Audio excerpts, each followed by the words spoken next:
Welcome to 99 TV. నేను బ్రహ్మనాయుడు. చీరాల వైసీపీకి clarity వచ్చినట్లేనా? YSR Congress party 2024 ఎన్నికల్లో 11 స్థానాలకే పరిమితమైనటువంటి పరిస్థితుల్లో ఆ పార్టీ ప్రతిపక్ష హోదాను కూడా కోల్పోయింది. ఒక రకంగా చెప్పాలంటే అనేక నియోజకవర్గాల్లో ఈ ప్రస్తుతం ఆ పార్టీని నడిపించేటువంటి నాయకులు లేనటువంటి పరిస్థితి, క్యాడర్ ఉన్న లీడర్ లేని దుస్థితి అనేక జిల్లాల్లో వైఎస్ఆర్ కాంగ్రెస్ పార్టీలో చాలా స్పష్టంగా కనపడుతుంది. ఇప్పుడు చీరాల నియోజకవర్గంలో వైసీపీ పరిస్థితి ఏంటి అనేటువంటి చర్చ మొదలైంది. 2 రోజుల క్రితం చీరాల నియోజకవర్గానికి చెందినటువంటి వైసీపీ ఇన్ఛార్జ్ కరణం వెంకటేష్ గారు జగన్మోహన్ రెడ్డి గారితో భేటీ అవడంతో ఈ చర్చకి ఒక ప్రాధాన్యత సంతరించుకుంది. ఉమ్మడి ప్రకాశం జిల్లాలో వైఎస్ఆర్ కాంగ్రెస్ పార్టీ ప్రస్తుతం క్యాడర్ ఉన్న లీడర్లు లేనటువంటి దైనందినమైనటువంటి దుస్థితిని ఎదుర్కొంటుంది. ఒంగోలులో బాలినేని శ్రీనివాసరెడ్డి గారు వెళ్ళిపోయిన తర్వాత ఉమ్మడి ప్రకాశం జిల్లాలో వైఎస్ఆర్ కాంగ్రెస్ పార్టీ బలహీనపడింది. ఒంగోలు, కొండేపి, అద్దంకి, పర్చూరు, చీరాల, సో ఈ విధంగా ఈ నియోజకవర్గాల్లో వైఎస్ఆర్ కాంగ్రెస్ పార్టీ అత్యంత బలహీనంగా ఉన్నటువంటి పరిస్థితి. అయితే ఇక చీరాల ఎపిసోడ్కి వస్తే 2024 ఎన్నికల్లో కరణం వెంకటేష్ గారు చీరాల వైసీపీ అభ్యర్థిగా పోటీ చేసి 50,000 ఓట్లను ఆయన సాధించినటువంటి పరిస్థితి. అదేవిధంగా ఆమంచి కృష్ణమోహన్ గారు, ఆయన మాజీ శాసనసభ్యులు, ఆయన 2024 ఎన్నికల్లో కాంగ్రెస్ పార్టీ తరపు నుంచి పోటీ చేసి దాదాపు 42,000 పైచిలుకు ఓట్లను ఆయన నమోదు చేశారు. అదేవిధంగా కొండయ్య గారు, ఆయన తెలుగుదేశం పార్టీ తరపు నుంచి కూటమి అభ్యర్థిగా బరిలోకి దిగి విజయం సాధించారు. అంటే చీరాల నియోజకవర్గంలోనే ట్రయాంగిల్ పోటీ జరిగింది. ఆంధ్రప్రదేశ్లో ఉన్న 175 నియోజకవర్గాల్లో ట్రయాంగిల్ పోటీ జరిగినటువంటి ఏకైక నియోజకవర్గం చీరాల నియోజకవర్గం. దానికి కారణం అక్కడ మాజీ శాసనసభ్యుడిగా ఉన్నటువంటి ఆమంచి కృష్ణమోహన్ గారు వైసీపీకి రాజీనామా చేసి ఆయన కాంగ్రెస్ పార్టీ తరపు నుంచి పోటీ చేసి అక్కడ ట్రయాంగిల్ పోటీ ఇచ్చారు ఆయన. అయితే ఆయన పోటీ చేయటం వల్ల కరణం వెంకటేష్ గారు అక్కడ ఘోరమైనటువంటి ఓటమిని చవి చూడాల్సినటువంటి పరిస్థితి. అదే ఆమంచి కృష్ణమోహన్ గారు పోటీలో లేకుండా చీరాల్లో ఉన్నట్లయితే, ఆయన పర్చూరు వైసీపీ అభ్యర్థిగా పోటీ చేసి ఉన్నట్టయితే వైఎస్ఆర్ కాంగ్రెస్ పార్టీ తరపు నుంచి కరణం వెంకటేష్ గారు ఖచ్చితంగా చీరాల నియోజకవర్గంలో గెలిచే అవకాశం ఉండేది. అదే కరణం వెంకటేష్ గారు అద్దంకి వైసీపీ పంపించి ఆమంచి కృష్ణమోహన్ గారికి చీరాల వైసీపీ అభ్యర్థిగా టికెట్ ఇచ్చినట్లయితే ఆమంచి కృష్ణమోహన్ గారు వైసీపీ అభ్యర్థిగా అక్కడ గెలిచేవాళ్ళు. అయితే ఈ ఇద్దరు నేతలు ఎన్నికల ముందు వరకు వైఎస్ఆర్ కాంగ్రెస్ పార్టీలోనే ఉన్నారు. 2009లో కాంగ్రెస్ పార్టీ తరపు నుంచి ఆమంచి కృష్ణమోహన్ గారు అక్కడ ఎమ్మెల్యేగా గెలిచారు. 2014లో స్వతంత్ర అభ్యర్థిగా పోటీ చేసి చీరాల నుంచి ఆయన గెలిచారు. అయితే 2019 ఎన్నికల నాటికి ఆయన అప్పటి వరకు అంటే ఇండిపెండెంట్గా గెలిచిన తర్వాత తెలుగుదేశంలో చేరి తెలుగుదేశంలో 2019 ఎన్నికల ముందు టీడీపీకి రాజీనామా చేసి వైసీపీలోకి చేరారు. వైఎస్ఆర్ కాంగ్రెస్ పార్టీలో ఆయన పోటీ చేసి కరణం బలరామ కృష్ణమూర్తి గారి చేతుల్లో ఓటమి చెందాల్సిన పరిస్థితి. అయితే కరణం చేతుల్లో ఓటమి చెందిన తర్వాత ఆమంచి కృష్ణమోహన్ గారు కొన్నాళ్ళ పాటు చీరాల్లోనే వైఎస్ఆర్ కాంగ్రెస్ పార్టీ ఇన్ఛార్జిగా కొనసాగారు. ఆ రోజు వైఎస్ఆర్ కాంగ్రెస్ పార్టీ అధికారంలో ఉంది. కరణం బలరామ కృష్ణమూర్తి గారు తెలుగుదేశం పార్టీ ఎమ్మెల్యేగా ఉన్నారు. సో తెలుగుదేశం పార్టీ గెలిచిన 23 ఎమ్మెల్యేల్లో కరణం బలరామ కృష్ణమూర్తి గారు ఒకరు. అయితే ఆ తర్వాత కరణం బలరామ కృష్ణమూర్తి గారు అదేవిధంగా ఆయన కుమారుడు కరణం వెంకటేష్ గారు ఇద్దరు కూడా చీరాల నియోజకవర్గానికి సంబంధించి ఆయన వైఎస్ఆర్ కాంగ్రెస్ పార్టీలో జాయిన్ అయ్యారు.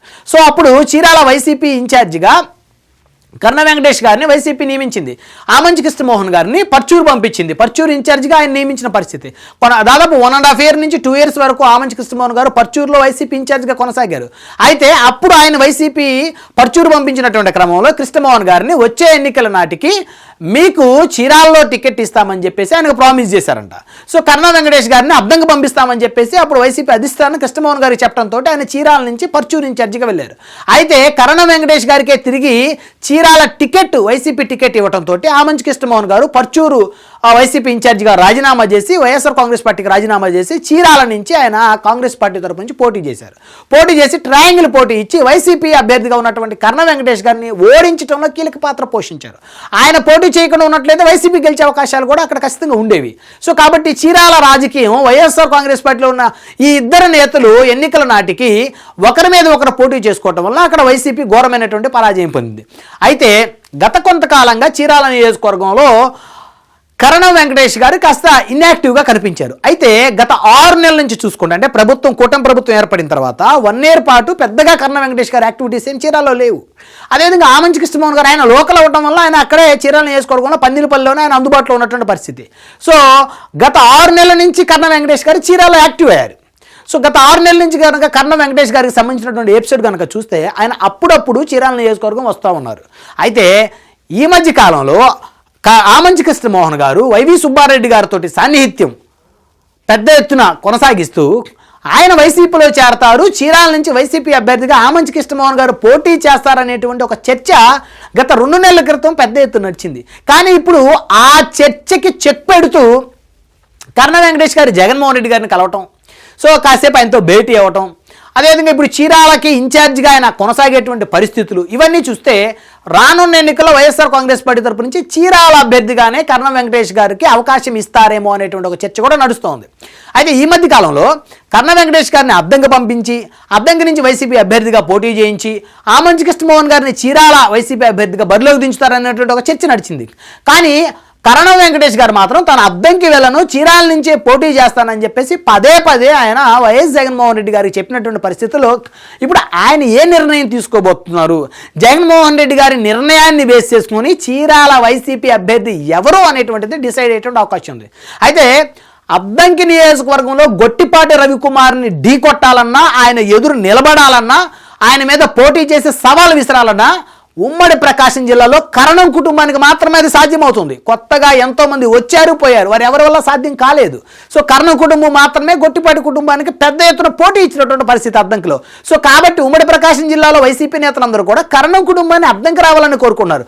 కానీ కరణ వెంకటేష్ గారు మాత్రం అద్దంకి నియోజకవర్గాన్ని తాము వదిలేసాం కాబట్టి, చీరాల్లోనే తన తండ్రి గారు 2019 ఎన్నికల్లో ఎమ్మెల్యేగా గెలిచారు కాబట్టి, తర్వాత వారు వైసీపీలోకి వచ్చి దాదాపు 4 ఏళ్ల పాటు చీరాల వైసీపీ సంబంధించి ఆయన ఇన్ఛార్జిగా ఉన్నారు కాబట్టి తాను చీరాలలోనే పోటీ చేయాలనే ఆలోచన ఈయన ఉన్నట్టు తెలుస్తోంది.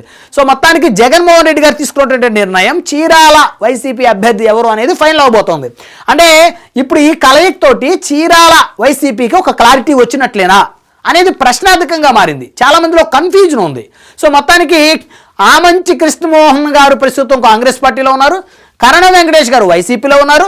సో కరణ వెంకటేష్ గారు మెల్లమెల్లగా వైసీపీలో యాక్టివ్ అవుతున్నారు. జగన్మోహన్ రెడ్డి గారి దగ్గర మాట తీసుకొని ప్రామిస్ కనుక తీసుకుంటే, ఒకవేళ చీరాల నియోజకవర్గానికి కరణ వెంకటేష్ గారిని కనుక వైసీపీ టికెట్ మీద మళ్ళీ 2029 ఎన్నికల్లో పోటీ చేపిస్తే ఆమంచి కృష్ణమోహన్ గారు స్వతంత్ర అభ్యర్థిగా పోటీ చేసేటువంటి పరిస్థితులు స్పష్టంగా ఉన్నాయి. ఎందుకంటే ఆయన ఆల్రెడీ 2014 ఎన్నికల్లో స్వతంత్ర అభ్యర్థిగా పోటీ చేసి గెలిచాడు. ఆయన ఆ రోజు వైఎస్ఆర్ కాంగ్రెస్ పార్టీ నుంచి ఎడం బాలాజీ గారు పోటీ చేశారు, అదేవిధంగా తెలుగుదేశం పార్టీ తరపు నుంచి పోతుల సునీత గారు పోటీ చేశారు, ఇండిపెండెంట్ అభ్యర్థిగా ఆమంచి కృష్ణమోహన్ గారు పోటీ చేశారు. సో పోటీ చెయ్యబట్టి ఆ రోజు ఆయన వాళ్ళిద్దరిని అధిగమించి దాదాపు 15,000 మెజార్టీతో గెలిచినటువంటి చరిత్ర ఆల్రెడీ ఆయనకు ఉంది. సో కాబట్టి తాను ఇండిపెండెంట్గా బరిలో దిగేటువంటి ఆలోచనే ఎక్కువగా కనపడతా ఉంది.